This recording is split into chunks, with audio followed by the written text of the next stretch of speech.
आपल्या मुला मुलींच्या जीवनातील सर्वात अनमोल क्षण अधिक मंगलमय करण्यासाठी माऊली मंगल कार्यालय आपल्या सेवेसाठी तत्पर आहे। कार्य तुमचे, सहकार्य आमचे। लग्न समारंभ, साखरपुडा, वाढदिवस, स्नेह संमेलन, डोहाळे जेवण ह्या व अशा तुमच्या खास क्षणासाठी उत्कृष्ट ठिकाण म्हणजेच माऊली मंगल कार्यालय, तीही आता अगदी नवीन व वेगळ्या स्वरूपात। भव्य दिव्य हॉल, आकर्षक स्टेज व लाइटिंग, विधिवत लग्न व साखरपुड्यासाठी विधी मंडप, डायनिंग हॉल व प्रशस्त पार्किंग व्यवस्था। हळदी कार्यक्रमापासून तर वधूवर कार्यालय सोडेपर्यंत संपूर्ण पॅकेजची सोय। घ्या आनंद आता आपल्या सोहळ्याचा। असंख्य सुविधा व निर्मळ वातावरणासह तसेच अगदी विनम्र सेवा। बुकिंग सुरू, मोजक्याच तारखा शिल्लक आहेत। एक विश्वासाचं नातं, उत्कृष्ट सेवा म्हणजेच माऊली मंगल कार्यालय। आमचा पत्ता नानस दुमाला, तळेगाव, नांदूर, शिंगोटे रोड। संपर्क 9922415568। लोकनेते बाळासाहेब थोरात यांच्या माध्यमातून व मार्गदर्शनाखाली तसेच माजी जिल्हा परिषद सदस्य महेंद्र शेठ गोडगे पाटील यांच्या पुढाकारातून सहकार महर्षी स्वर्गीय भाऊसाहेब थोरात सहकारी साखर कारखान्याच्या यंत्रणेद्वारे थोरात कारखान्याचे संचालक संपतराव गोडगे यांच्या देखरेखीखाली रात्रंदिवस युद्धपातळीवर काम करत निळवंडे कॅनलचं पाणी आता थेट जातेखानीच्या बंधाऱ्यातून दसक्रियाविधीच्या ठिकाणी असलेल्या बंधाऱ्यातून तालुक्यातील चिंचोलीगुरव गावामध्ये असणाऱ्या गावच्या प्रमुख नदीत दाखल झाल्याने शेतकऱ्यांसह ग्रामस्थांनी आनंद व्यक्त केला आहे। गेल्या 1.5 महिन्यापासून सहकार महर्षी स्वर्गीय भाऊसाहेब थोरात सहकारी साखर कारखान्याची यंत्रणा पाणी आणण्यासाठी प्रयत्न करत होती। जवळपास 2 किलोमीटर लांबीचा चर खोदत हे पाणी आता चिंचोलीगुरवमध्ये दाखल झाले आहे। आज अखेर पाणी मिळाल्याने जनतेमधून समाधान व्यक्त केलं जात आहे। निळवंड्याचं पाणी आल्याने चिंचोलीगुरवमधील बहुतांशी भाग हा ओलिताखाली येणार आहे। यामुळे चिंचोलीगुरव गावच्या विकासात आर्थिक समृद्धी येणार आहे। चिंचोलीगुरवमध्ये पाणी आल्याने थोरात सहकारी साखर कारखान्याचे संचालक संपतराव गोडगे, सरपंच विलास सोनवणे, विलास मास्तर सोनवणे, डॉक्टर सुहास ताबाळे, केडी सोनवणे यांनी आपल्या भावना जनसंवाद चॅनलशी बोलताना व्यक्त केले आहेत। यावेळी लोकनेते बाळासाहेब थोरात, माजी जिल्हा परिषद सदस्य महेंद्र शेठ गोडगे पाटील यांचे ग्रामस्थांनी आभार व्यक्त केले आहे। पाणी आणण्यासाठी चिंचोलीगुरवमध्ये राबणारे सर्व ग्रामस्थ, युवक वर्ग, चिंचोलीगुरव ग्रामपंचायतचे सरपंच, उपसरपंच व सदस्य आणि सर्व पदाधिकारी, थोरात सहकारी साखर कारखान्याची संपूर्ण यंत्रणा, कारखान्याचे कर्मचारी यांचे मोलाचे सहकार्य लाभले आहे। निळवंडे धरणाचे जनक आदरणीय माजी महसूल मंत्री बाळासाहेब थोरात, तर म्हणजे निळवंडेचं धरण त्यांच्या संकल्पनेतून उभं राहिलेलं आहे आणि त्याच्या अगोदर आदरणीय सहकार महर्षी दादा यांनी ह्या जागेच्या संदर्भात खूप मोठा लढा दिलेला आहे आणि या लढ्यातून निळवंडीची जागा फिक्स झाली आणि त्यातून पुढं साहेब पाटबंधारे मंत्री झाले आणि खऱ्या अर्थाने पाटबंधारे मंत्री झाल्यानंतर या निळवंडे धरणाच्या याला गती आली। निळवंडे धरण साहेबांनी पूर्ण केलं आणि नंतर चाऱ्या करायच्या, पाणी निळवंडेचं पाणी कॅनलला सुटलं आणि जलनायक म्हणून खरं त्यांचं नाव घेणं सगळ्या तालुक्याच्या दृष्टीनं खूप योग्य आहे आणि हे पाणी आज आपल्या संपूर्ण तालुक्यात फिरून राहिले। गावा कालवा असेल, उजवा कालवा असेल, यातून पूर्ण तालुका भिजला आणि इतर तालुक्यात खाली पाणी गेलेलं आहे। सगळेच तालुके सिंचनाखाली आलेले आहेत। अशा परिस्थितीमध्ये गावगाव परत पाणी फिरलं पाहिजे ही साहेबांची संकल्पना होती। त्यातून ते मध्य प्रदेशात गेले, तिथं एक प्रोजेक्टचा त्यांनी अभ्यास केला, कारखान्याचे इंजिनियर नेले, त्यातमध्ये वाघ साहेब होते, धमक साहेब होते आणि सगळं तिने ते नियोजन केलं आणि ज्या ठिकाणी उंचीवर पाणी जाणार नाही त्या ठिकाणी पाणी न्यायचं हे त्यांचा मानस होता। परंतु कालांतराने थोडं सत्तेत फेरबदल झाला, साहेबांचं ते स्वप्न थोडं अपुरं राहिलं। परंतु आज साहेबांचं म्हणणं असं आहे आपण त्याचा पाठपुरावा करू आणि कुठल्याही परिस्थितीत पाणी सगळ्या गावांच्या उंचीवर जिथं जात नाही तिथपर्यंत आपण ते पाणी नेण्याचा प्रयत्न करू। परंतु तात्पुरतं एक सोल्युशन म्हणून साहेबांनी कारखान्यामार्फत चाऱ्यांची संकल्पना केली का कुठून तरी भुईदंडानं पाणी जाईल, चारीचं असं पाणी कुठेतरी तलावात सोडता येईल आणि त्या पद्धतीने त्यांनी आपल्या चिंचोली गावामध्ये सुरुवातीला त्यांनी म्हणजे तळेगावमध्ये जो कॅनल आलेला आहे त्या कॅनलवरून चारी काढून तळेगावच्याच एका तलावात पाणी सोडलं दुसरा टप्पा म्हणून साहेबांनी कारखान्याकडून सगळी यंत्रणा दिली, आर्थिक मदतही केली आणि पाणी जाते खाणीमध्ये आणलं चिंचोली गुरव. आता दुसरा टप्पा पूर्ण झाला आणि तिसऱ्या टप्प्यामध्ये साहेबांकडे आम्ही चिंचोली गुरवमधले अनेक कार्यकर्ते, सरपंच, विलास मास्तर, आम्ही सगळे साहेबांकडे 25-30 जण गेले आणि साहेबांना विनंती केली तर साहेब आता गावचा जवळजवळ 40% भाग भिजलेला आहे आणि अजून गावाच्या ओढ्यात पाणी जर नेलं तर 50 ते 55% आपण जलसिंचनाखाली. साहेब म्हटले काय करावं लागेल. म्हटलं कारखान्याची आम्ही सगळ्यांनी आणलं, कारखान्याची यंत्रणा द्या, आर्थिकही मदत करा आणि गावात पाणी आणा. साहेबांनी म्हटले पाहू, मी कारखान्याला सुचवतो. त्याप्रमाणे कारखान्याच्या अधिकाऱ्यांना साहेबांनी बोलवलं आणि त्यांना सूचना केल्या का चिंचोली गुरवची तेवढी चारी पूर्ण करा. त्या पद्धतीने आज या ठिकाणी चारी पूर्ण झाली आणि आपल्या महादेवाच्या मंदिराजवळ तिथं आपले दावे पडतात त्या तलावात पाणी आलं. अशा पद्धतीने आज आपलं स्वप्न खऱ्या अर्थाने गावचंही साकार झालं. आज जवळजवळ माझ्या मते 55% भाग आपला सिंचनाखाली आला. आता एकच राहिले का बा म्हसोबाच्या बांधाऱ्यात पाणी जायला पाहिजे, परंतु खर्च फार मोठा आहे.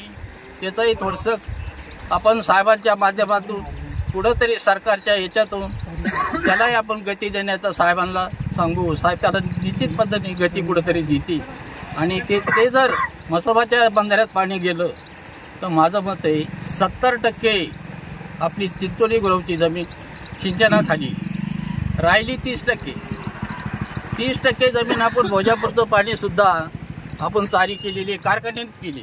खूप मोठा खर्च कारखान्याने केलेला आहे. त्या काळातला खर्च जर आज हिशोबात धरला तो काही कोटीमध्ये जाईल अशी ती पद्धत आहे. आणि आज मी ती आपण भोजापुरचं पाणी ओव्हरफ्लोचं त्या भागातही आणू शकतो आणि तोही भाग सिंचनाखाली, म्हणजे जवळजवळ आपलं चिंचोली गुरव सगळं इरिगेशनमध्ये येणार आहे भविष्यामध्ये. परंतु लोकांनी आता एकच हे मानलं पाहिजे का साहेबांचे किती उपकार आपल्यावर आहे आणि साहेबांचे कसं पाठीमागं राहायला पाहिजे हे आता या पाण्यावरच दिसेल ना का कोणी काय केलं, कोणी पाणी आणलं, कशामुळे आपली समृद्धी वाढायला लागली. आपलं ऊसाचं क्षेत्रसुद्धा वाढणार आहे, कारखान्यालाही ऊसाची गरज आहे. खरं म्हणजे ऊस हे शाश्वत पीक आहे का त्याच्यामध्ये तोटाच नाही. तुम्ही भाजीपाला केला, इतर पिकं घेतले, त्याच्यामध्ये अपडाऊन आहे. कधी कधी तुम्ही पूर्ण तोट्यात जाऊ शकता. कारण बॅलन्स राखायचा असेल शेतीचा तर 1 एकर, 2 एकर, 3 एकरापर्यंत सगळ्यांनी थोडा थोडा ऊस लावला पाहिजे आणि कारखान्याला ऊसाचा पुरवठा केला पाहिजे. अशा पद्धतीने आपलं सगळं नियोजन झालेलं आहे. आणि ह्या निमित्ताने आदरणीय साहेबांचे, थोरात साहेबांचे कोटी कोटी धन्यवाद द्यावं असं वाटायला लागले. त्यांच्या प्रयत्नातून हे पाणी आज चिंचोलीमध्ये आहे. कारखाना हा माध्यम आहे, आम्ही हे सहकार्य करतोय आणि या सगळ्या गावच्याही सहकार्यातून हे मोठं काम झालेलं आहे. इथं ग्रामपंचायत असेल, आपले सरपंच विलास अण्णा असतील, विलास मास्तर असतील आणि ग्रामपंचायत सगळे सदस्य असतील आणि गावातले कार्यकर्ते सगळ्या मिळून हे काम झालेलं आहे. इथं काय बा एकाला श्रेय द्या, दुसऱ्याला देऊ नका हा काही भाग नाही. सगळे आपण एक आहोत, एकीने काम झालेलं आहे आणि सगळ्यांचं याच्यामध्ये सहकार्य आहे. एवढं बोलतो या ठिकाणी मी थांबतो. होतोय की निळवंड्याच्या लाभ क्षेत्रातून वंचित राहिलेल्या भागासाठी आज आपण संगमनेर भाग सहकारी साखर कारखान्याच्या माध्यमातून माननीय नामदार बाळासाहेब थोरात यांच्या विशेष प्रयत्नातून आणि इंद्रजित भाऊ थोरात, जयताई थोरात सर्वांच्याच आणि जिल्हा परिषद सदस्य महेंद्र शेठ गोडगे यांच्या पाठपुराव्यानं आणि माननीय नवनिर्वाचित संचालक माननीय संपतराव गोडगे यांच्या देखरेखीखाली गेल्या 1.5 महिन्यापासून हे काम चालू आहे. आणि हे काम करीत असताना कारखान्याची यंत्रणा अहोरात्र काम करते आणि खरोखर यात आमच्या चिंचोली गुरव ग्रामपंचायतचे सरपंच विलास अण्णा सोनवणे असतील, तसेच उपसरपंच सर्व सदस्य कमिटीनं खूप काम केलं आणि हे 1.5 महिन्याचा अथांग परिश्रम घेऊन हे पाणी इथं आत्ता चालू झालं आहे. आणि खरोखर हे काम चालू असताना आपल्या चिंचोली गुरवच्या तरुणांनी खूप मोठा सहभाग घेऊन खूप मोठं सहकार्य केलं आणि हे सहकार्यातून हे पाणी आम्हाला मिळालं. खरोखर संगमनेर भाग सहकारी साखर कारखान्याचे तसेच माननीय नामदार बाळासाहेब थोरात साहेबांचे खूप खूप आम्ही आभार मानतो. आणि असं सहकार्य करून मी आत्ता माननीय डायरेक्टर साहेबांना एक विनंती करतो उर्वरित राहिलेल्या भागासाठी आमचा भोजापूरचा प्रश्न असेल किंवा देवनदीचा प्रश्न असेल, या प्रश्नातही लवकरच भाग घेऊन आपण त्या वंचित राहिलेल्या शेतकऱ्यांसाठी पाणी आणण्यासाठी प्रयत्न करायचा आहे नामदार साहेबांना, आणि आपण विनंती करणार आहे आणि थोड्या दिवसात ते काम आपण चालू करणार आहे. तर पुन्हा एकदा आपण सर्वच कारखान्याची यंत्रणा किंवा नामदार साहेबांचे आभार मानतो. आज खऱ्या अर्थाने निळवंडेचे पाणी चिंचोली गुरव गावामध्ये आले. महाराष्ट्र राज्याचे माजी महसूल मंत्री माननीय नामदार बाळासाहेब थोरात यांच्या माध्यमातून संगमनेर भाग सहकारी कारखान्याचे विद्यमान सदस्य माननीय संपतराव गोडगे, तसेच जिल्हा परिषद सदस्य महेंद्र शेठ गोडगे यांच्या माध्यमातून आणि चिंचोली गुरव ग्रामपंचायतचे सरपंच, उपसरपंच व सर्व सदस्य आणि ज्यांनी चिंचोली गुरव गावासाठी पाण्याचे स्वप्न पाहिले असे बहुमोल ग्रामस्थ या सर्वांच्या सहकार्याने आज चिंचोली गुरव पाणीदार झालं. चिंचोली गुरवला येणारं पाणी हे तसं तर चिंचोली गुरवच्या पूर्वेकडून जात होतं, पण ग्रामस्थांच्या दुर्दैवी इच्छाशक्ती आणि कारखान्याचं सहकार्य आणि गावातील ग्रामस्थांचं स्वतः केलेलं काम या सर्व माध्यमातून आज चिंचोली गुरव पाणीदार झालं. तर चिंचोली गुरवचं एक ग्रामस्थ आणि निळवंडेचं पाण्याची वाट पाहणारा एक भाग म्हणून मी सर्वांतर्फे संगमनेर भाग सहकारी साखर कारखाना असेल, चिंचोली गुरव ग्रामस्थ असेल, तसंच माननीय नामदार बाळासाहेब थोरात यांच्या सहकार्याने असेल आणि आमचे माजी जिल्हा परिषद सदस्य महेंद्र शेठ गोडगे, तसेच विद्यमान कारखान्याचे सदस्य संपतराव गोडगे या सर्वांचे मी चिंचोली गुरव ग्रामस्थ या नात्याने आभार मानतो व धन्यवाद. आमच्या चिंचोलीचा स्वप्नपूर्ती झाली. निळवंडेचं पाणी आमच्या गावात यावं असं 2-3 पिढ्यांनी जे स्वप्न पाहिलं ते स्वप्न आज नामदार बाळासाहेब थोरात साहेब, आमचे जिल्हा परिषदेचे सदस्य महेंद्र शेठ गोडगे व कारखान्याचे संचालक संपतराव गोडगे आणि ग्रामस्थ या सर्वांच्या माध्यमातून हे पूर्ण झालं. कारण निळवंडेचं पाणी गावाच्या पूर्वेपासून जात होतं, ते इकडं म्हणजे सगळ्या गावची दुर्दम इच्छाशक्ती का पाणी गावात आलं पाहिजे. निदान आता हे पाणी गावात गेल्यानंतर चिंचोली गुरवचा पिण्याचा पाण्याचा प्रश्नसुद्धा बऱ्याच अंशी कमी होईल. हे सगळ्यांची इच्छा होती आणि काम खूप अवघड होतं, कारण इथं लोक म्हणजे आसपास घरं आहे, कॅनॉलचं म्हणजे चारीचं काम करायचं जीसीपी, परंतु गावातले सगळे तरुण वयस्कर अगदी कामावर येऊन बसले. इथं आसपास ब्लास्टिंग मारताना म्हणजे खरं भीती वाटायची, कारण आसपास घरं होते, पण त्या सगळ्यांच्या सहकार्यानं ते काम झालं. आणि आज खरोखर आमची साहेबांच्या मार्गदर्शनाखाली किंवा साहेबांच्या सहकार्याने म्हणजे स्वप्नपूर्ती झाली. मी खरं तर सगळ्या गावच्या वतीनं आमदार बाळासाहेब थोरातांची कारखान्याची सगळी यंत्रणा म्हणजे 3 दिवस सगळे अधिकारी, वाघसाहेब असतील, पानसरे साहेब असतील किंवा मालुसकर साहेब असतील आणि गावातले स्थानिक आमचे सोनोने, पंढरनाथ सोनोने असतील, हे सगळे अक्षरशः रात्री बसलेलो आम्ही काम करतो. आणि गावात असंख्य तरुण म्हणजे पाणी ना तर सगळ्यांनी पाटात उतरून ते म्हणजे अगदी खडक होतं, थोडं मारून म्हणजे सगळ्यांनी प्रयत्न केली. चिंचोली गुरवच्या म्हणजे गावच्या वतीनं या सगळ्यांची म्हणजे संगमनेर भाग सहकारी साखर कारखान्याचे नामदार बाळासाहेब थोरातांची व सर्व ग्रामस्थांनी ज्यांनी सहकार्य केले, आसपास घरं होती तरी ज्यांनी ब्लास्टिंग मारायला परवानगी दिली, अशा सगळ्यांचे मी खूप आभार मानतो.